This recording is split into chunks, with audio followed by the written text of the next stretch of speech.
हरे कृष्ण। क्या राजा हरिश्चंद्र की परीक्षा भगवान ने ली थी?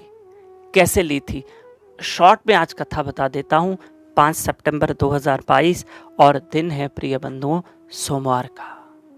कृष्ण कथा में सभी भक्तों का स्वागत है। आज की कथा बड़े ध्यान से सुनना। स्वर्ग में इंद्र देवता बैठे थे, वहां गुरु वशिष्ठ मुनि बैठे थे, गुरु विश्वामित्र जी बैठे थे। बात ये चली चर्चा कि इस वक्त पृथ्वी पर धर्मपरायण, धर्मनिष्ठ, सत्यवादी राजा कौन है। तो उस वक्त गुरु वशिष्ठ मुनि महाराज ने कहा कि राजा हरिश्चंद्र जैसा राजा कोई नहीं, वो तो धर्मनिष्ठ और सत्यवादी है। तब विश्वामित्र जी नहीं मान रहे थे। ठीक है, गुरु वशिष्ठ मुनि महाराज ने विश्वामित्र जी से कहा कि आप जाइए और जाके उनकी परीक्षा लीजिए। विश्वामित्र जी आते हैं और राजा हरिश्चंद्र की परीक्षा लेते हैं। पृथ्वी पर आते, महल में पहुंचे विश्वामित्र जी और राजा हरिश्चंद्र ने उनकी बड़ी आवभगत की और आने का कारण पूछा। तब गुरु विश्वामित्र जी ने कहा, मैं यज्ञ का आयोजन करना चाहता हूं, उसमें मुझे भरपूर दक्षिणा चाहिए। क्या हे राजा हरिश्चंद्र, मैं आपसे जो मांगू आप मुझे दोगे? राजा हरिश्चंद्र ने कहा, मुझे मंजूर है, आप जो आज्ञा करेंगे, आप मुझसे जो कहेंगे, मेरी वाणी सत्य है, आप जो कहिए मैं दे दूंगा, आप मुझसे जो मांगो। कहा, मुझे तुम्हारा सारा राजपाट तख्त ताज दे दो मेरे यज्ञ के लिए। सब दरबार में हैरान हो गए, लेकिन राजा हरिश्चंद्र हंसते हंसते कहा, महाराज सब राजपाट सब आपका हो गया। कहा, सुनो, 1000 सोने की मुद्राएं दी जाए। लेकिन देखो हरिश्चंद्र, तुम्हारा राजपाट सब मेरा हो गया, अब 1000 मुद्राएं कहां से लाओगे? हरिश्चंद्र ने कहा, मैं खुद को बेच दूंगा। हरिश्चंद्र ने खुद को शमशान के एक जल्लाद को बेच दिया। खुद को, जो शमशान का मालिक था, शमशान घाट का, उससे 1000 पे सोने के सिक्के लेकर विश्वामित्र जी को दिए और हरिश्चंद्र खुद को बेचकर शमशान में नौकरी करने लगे।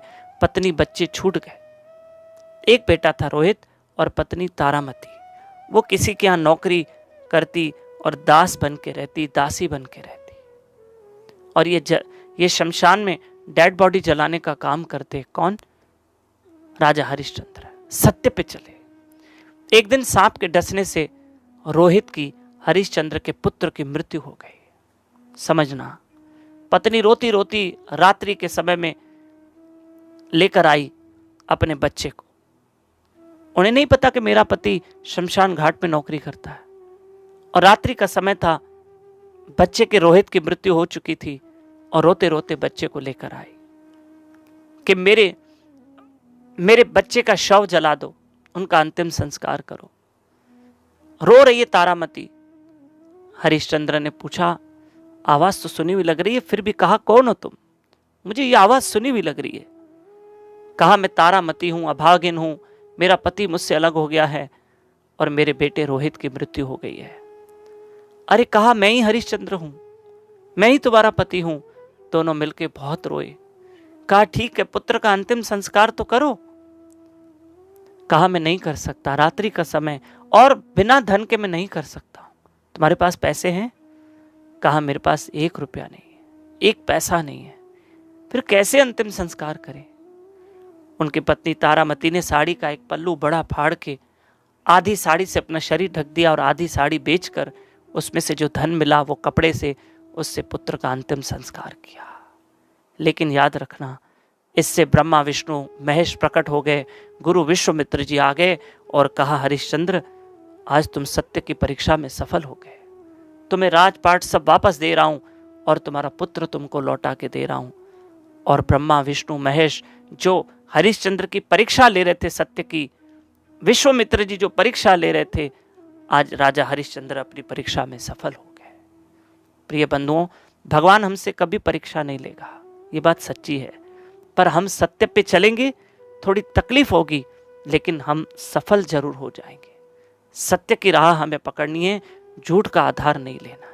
ये कथा आगे फॉरवर्ड करना। नए लोग मेरे साथ व्हाट्सएप पे जुड़ सकते हैं। मेरे इस नंबर पर व्हाट्सएप पे मैसेज करें, अपना और अपने शहर का नाम, 9284826810। हरे कृष्ण।